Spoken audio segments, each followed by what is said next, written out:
Hello guys, இன்றைக்கி நம்ம என்ன பார்க்க போகிறோம்னா, அதாவது சோப் பேஸ்ட் வந்து வாங்கியிருந்தேன் மீஷோலேருந்து. சோப் வேறு தீர்ந்து போச்சு, என்ன பண்ணுறதுன்னு தெரியாமல் சோப்பு செய்யலான்ட்டு நினச்சிக்கிட்டு வாங்கினேன். யூடியூப்பில் நிறைய வீடியோஸில் பார்த்தேன். அப்புறம் ட்ரெண்டிங்காக போய்ட்டு இருந்தது கிளாஸ் கிந்தாங்க. அதனால தான் ரைஸ் பவுடரில் செய்யலான்ட்டு ரைஸ் பவுடர் முதல்ல அரைச்சி வச்சுக்கினேன். அதில் கூட தண்ணியை மிக்ஸ் பண்ணி அப்படியே சரி இதை சோப் பேஸ்ட்டை வந்து கட் பண்ணிடலான்னு நினச்சிக்கிட்டேன். கட் பண்ணிட்டு இருந்தபோது சரின்னு சொல்லிட்டு அப்படியே கட் பண்ணிட்டு இருந்தாங்க. எப்படியோ ஒன்று சரின்ட்டு வீடியோவில் அப்படியே கொஞ்சம் கொஞ்சமாக கட்டிருக்கேன் பாருங்கள். நீங்களே எவ்வளோ கஷ்டப்பட்டுருக்குன்னா அவ்வளோ கஷ்டப்பட்டுருக்கு பாருங்கள். நீங்களே பார்த்து தெரிஞ்சுக்கோங்க. அதுக்காக ஒரு சப்ஸ்கிரைபர் கூட இல்லை எங்கள் வீடியோவில். ஓகே பரவாயில்லன்னு சொல்லிட்டு போடலான்னு தான் போட்டேன். அப்புறம் நானே இதை டிரான்சிக்ஷன் எடுத்துடலாம், முடியவே முடியாதுன்னு சொல்லிவிட்டு டிரான்சிக்ஷன் எடுத்துட்டேன். அந்த மாதிரி பாக்ஸாக கட் பண்ணி எடுத்துக்கோங்க பாருங்க. இந்த மாதிரி பாக்ஸாக கட் பண்ணி எடுத்துக்கோங்க. ஓகேன்னு சொல்லிட்டு கேஸ் ஆன் பண்ணிவிட்டு ஒரு கடாயை வச்சுட்டு அதில் உள்ள தண்ணியை ஊற்றிக்கிட்டு வெள்ளமேற்கு தண்ணி அதில் ஊற்றிக்கிட்டு அப்படியே டபுள் பாயிலிங் மெத்தடில் தான் பண்ணேன். எப்படி சாக்லேட் எல்லாம் செய்வீங்க அந்த மாதிரி சோப் பேஸும் பண்ணேன். இல்லைனா அது நேராக ஸ்டவ்வில் வச்சா அப்படியே சீக்கிரமாக தீஞ்சிடும்.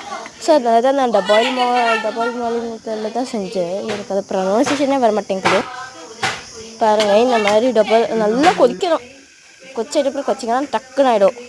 இல்லை ஸ்லோவாக தான் ஆகும். நான் இன்னும் கொஞ்சம் சின்னதாக போட்டிருந்தா இருந்துக்கும் பாருங்கள். இந்த மாதிரி அப்படியே எல்லாம் மெல்ட்டாக இருக்குது. இப்போது அதை தூக்கி கொஞ்சம் நேரம் அப்படியே வச்சிடலாம். இப்போ ரைஸ் பவுடர் எடுத்து வச்சுருந்ததில் அதில் கொஞ்சம் தண்ணி ஆட் பண்ணிக்கோங்க. ஆட் பண்ணிவிட்டு நல்லா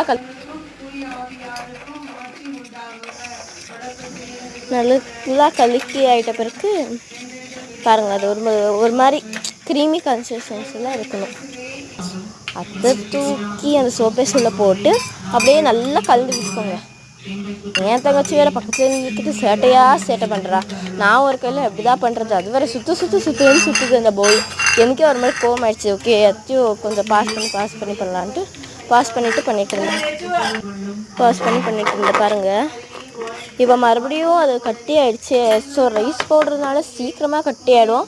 ஸோ பாருங்கள், பார்த்து செய்யுங்க. சரி மொல்ல ஊற்ற போகிறேன். ஐயோ எனக்கு வந்து சோதனைன்ற மாதிரி ஆகிடுச்சு காய்ஸ்.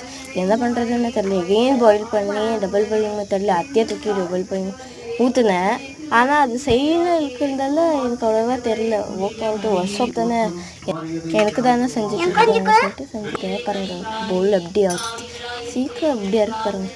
சீக்கிரம் காயட்டும். ஒரு 5 நிமிஷம் தொட்டு பார்த்துட்டு இருந்தேன்.